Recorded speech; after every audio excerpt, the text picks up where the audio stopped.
नमस्कार, सप्ततारा न्यूजमध्ये आपले स्वागत आहे। आज सोमवार दिनांक 2 सप्टेंबर 2024 न्यूज बुलेटिनमध्ये जाणून घेऊया आजच्या ठळक घडामोडी। कोरेगाव येथे सोमवती अमावस्येनिमित्त श्री केदारेश्वर वार्षिक रथोत्सव आणि भंडारा दर्शनासाठी भाविकांची मोठी गर्दी। सातारा जिल्ह्यातील भाविकांचे श्रद्धास्थान असलेल्या कोरेगाव येथील श्री केदारेश्वर मंदिरात सोमवती अमावस्येनिमित्त भंडारा आणि महाप्रसादाचे आयोजन करण्यात आले होते। दर्शनासाठी भाविकांनी पहाटेपासून मोठी गर्दी केली होती। श्री केदारेश्वर वार्षिक रथोत्सवानिमित्त भव्य रथ मिरवणूक काढण्यात आली। काकासाहेब यशवंत बर्गे यांनी परमपूज्य सद्गुरू रमणगिरी महाराज यांची चांदीची मूर्ती देवस्थानला दिली असून कृष्णा खोरे विकास महामंडळाचे उपाध्यक्ष नामदार महेश शिंदे यांच्या हस्ते ती विधिवत रथात बसवण्यात आली। नामदार महेश शिंदे यांच्यासह अंबेरी येथील श्री कार्तिक स्वामी देवस्थानचे मठाधिपती परमपूज्य परशुराम महाराज वाघ, आर्ट ऑफ लिव्हिंगचे गुरुजी, श्री केदारेश्वर देवस्थान ट्रस्टचे अध्यक्ष तथा माजी नगरसेवक राजेंद्र बुवा बर्गे यांच्यासह मान्यवरांच्या हस्ते रथपूजन करण्यात आले। यावेळी मानाच्या झेंड्याचे आणि महाप्रसादाच्या कायलीचे मान्यवरांच्या हस्ते पूजन करण्यात आले। यावेळी जिल्हा बँकेचे संचालक सुनील खत्री, जिल्हा नियोजन समितीचे सदस्य राहुल प्रकाश बर्गे, कोरेगाव विकास आघाडीचे अध्यक्ष तथा प्रथम नगराध्यक्ष प्रशांत उर्फ राजाभाऊ बर्गे, नगराध्यक्षा सौ दीपाली बर्गे, उपनगराध्यक्ष सुनील दादा बर्गे, माजी नगरसेवक महेश बर्गे, सचिन भैया बर्गे, माजी उपनगराध्यक्ष जयवंत पवार, सर्व आजी माजी नगरसेवक नगरसेविका, ट्रस्टचे उपाध्यक्ष उदयसिंह बर्गे, संजय गोरखनाथ बर्गे, युवराज बर्गे, शरद विठ्ठल बर्गे, रमेश नाळे, श्रीकांत जाधव, संतोष कोंडिबा बर्गे यांच्यासह देवस्थानचे पदाधिकारी, विश्वस्त व भाविक यावेळी उपस्थित होते। पुशेगाव येथील सद्गुरू परमपूज्य श्री सेवागिरी महाराज चरणी भाविकाने अर्पण केला 2 तोळे वजनाचा सोन्याचा कळस। केवळ महाराष्ट्रातच नव्हे तर कर्नाटक आणि आंध्र प्रदेशातील भाविकांचे श्रद्धास्थान असलेल्या सुवर्णनगरी पुशेगाव येथील सद्गुरू परमपूज्य श्री सेवागिरी महाराज यांच्या चरणी शेवटच्या श्रावणी सोमवारच्या अमावस्येचे औचित्य साधून सोमवारी दुपारी 4 वाजता जाखणगाव येथील भाविक बाळासाहेब गाडवे कुटुंबियांनी 2 तोळे वजनाचा सोन्याचा कळस अर्पण केला। सोन्याच्या कळसाचा मठाधिपती परमपूज्य सुंदरगिरी महाराज यांच्यासह देवस्थान ट्रस्टचे अध्यक्ष रणधीर शेठ जाधव यांनी स्वीकार केला। यावेळी विश्वस्त आणि भाविक उपस्थित होते। देवस्थानच्या वतीने गाडवे कुटुंबियांचा यथोचित सन्मान करण्यात आला। दरम्यान सोमवती अमावस्येनिमित्त भाविकांनी सद्गुरू परमपूज्य श्री सेवागिरी महाराज यांच्या समाधीचे दर्शन घेण्यासाठी गर्दी केली होती।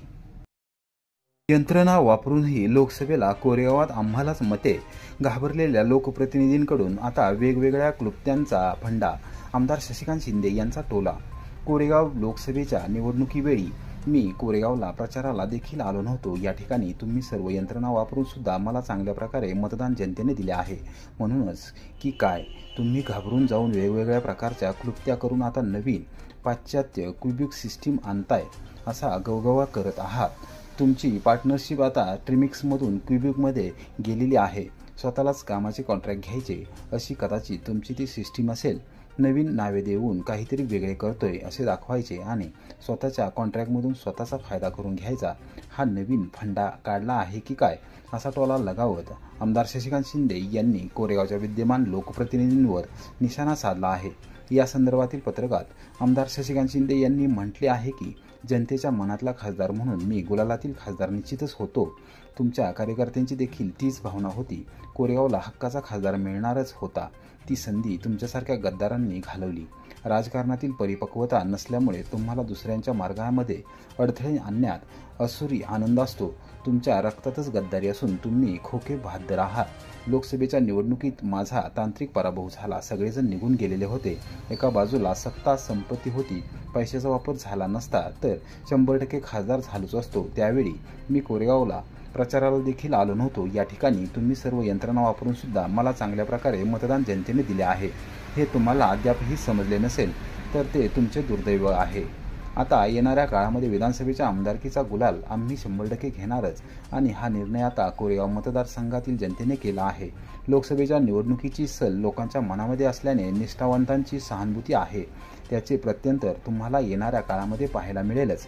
म्हणूनच की काय तुम्ही घाबरून जाऊन वेगवेगळ्या प्रकारच्या क्लुप्त्या करून आता नवीन पाश्चात्य क्युबिक सिस्टीम आणताय असा गवगवा करत आहात। तुमची पार्टनरशिप आता ट्रिमिक्समधून क्युबिकमध्ये गेलेली आहे। स्वतःलाच कामाचे कॉन्ट्रॅक्ट घ्यायचे अशी कदाचित तुमची ती सिस्टीम असेल. नवीन नावे देऊन काहीतरी वेगळे करतोय असे दाखवायचे आणि स्वतःच्या कॉन्ट्रॅक्टमधून स्वतःचा फायदा करून घ्यायचा हा नवीन फंडा काढला आहे की काय? उपरा म्हणता तर खेड, संगम, माहुली, कोडोली, कोरेगाव, पुसेगाव अशा अनेक ठिकाणी जिल्ह्यातील अनेक लोक वास्तव्याला आलेले आहेत. मग हे लोक काय उपरे आहेत का? या लोकांचा तुम्ही अपमान करत नाही का? आणि या लोकांची मते तुम्हाला चालतात का? या लोकांची मते तुम्ही घेऊ नका ना. या लोकांनी तुम्हाला मते का द्यावीत याचे उत्तर तुम्हाला आता द्यावे लागेल, असे आव्हान आमदार शशिकांत शिंदे यांनी दिले आहे. पश्चिम महाराष्ट्रातील रेल्वे प्रवाशांसाठी महत्त्वाची बातमी. मिरजेतून आता थेट राजस्थानमधील बिकानेरपर्यंत थेट एक्सप्रेस मंगळवारी होणार शुभारंभ. पुणे मिरज रेल्वे मार्गाच्या दुहेरीकरण आणि विद्युतीकरणानंतर आता मध्य रेल्वे प्रशासनाने पश्चिम महाराष्ट्रातील रेल्वे प्रवाशांसाठी नवनवीन मार्गावर विविध एक्सप्रेस सुरू केल्या आहेत. पश्चिम महाराष्ट्रासह सीमावर्ती कर्नाटकातील प्रवाशांसाठी आता मिरज पुणे बिकानेर, पुणे मिरज मार्गावर नवीन एक्सप्रेस सुरू केली आहे. मंगळवारी दुपारी 2:55 ही एक्सप्रेस बिकानेरकडे मिरजेतून मार्गस्थ होणार आहे. मध्य रेल्वेकडून सोमवारी दुपारी 4 वाजता याबाबत माहिती देण्यात आली. राजस्थानसह मध्य प्रदेशकडे जाणाऱ्या प्रवाशांना आता मोठा दिलासा मिळाला आहे. मिरजेतून राजस्थानमध्ये जाण्यासाठी अजमेरसह जोधपूर एक्सप्रेस यापूर्वी सुरू झालेल्या आहेत. मात्र प्रवाशांची वाढती मागणी आणि गरज लक्षात घेऊन आता पुणे बिकानेर एक्सप्रेस मिरजेपर्यंत वाढवण्यात आलेली आहे. मिरजेहून ही एक्सप्रेस दुपारी 2:55 मार्गस्थ होणार आहे. पुणे जंक्शन येथे रात्री 10:10 पोहोचणार असून तिथे तिला अर्धा तास हॉल्ट देण्यात आला आहे. 10:40 ही एक्सप्रेस पुण्यातून सुटणार आहे. दुसऱ्या दिवशी रात्री 10:40 ती बिकानेरमध्ये पोहोचणार आहे. बिकानेर येथून दर सोमवारी सकाळी 7:30 वाजता ही एक्सप्रेस मिरजेसाठी सुटणार असून पुण्यात ती दुसऱ्या दिवशी सकाळी 7:35 पोहोचणार आहे. तेथे हॉल्ट घेतल्यानंतर ती मिरजेकडे मार्गस्थ होणार असून दुपारी 1:45 ती मिरजेत पोहोचणार आहे. सांगली जिल्ह्यात सांगली आणि किर्लोस्करवाडी येथे, तर सातारा जिल्ह्यात कराड, सातारा, लोणंद येथे, तर पुणे जिल्ह्यात जेजुरी येथे या एक्सप्रेसला थांबा देण्यात आला आहे.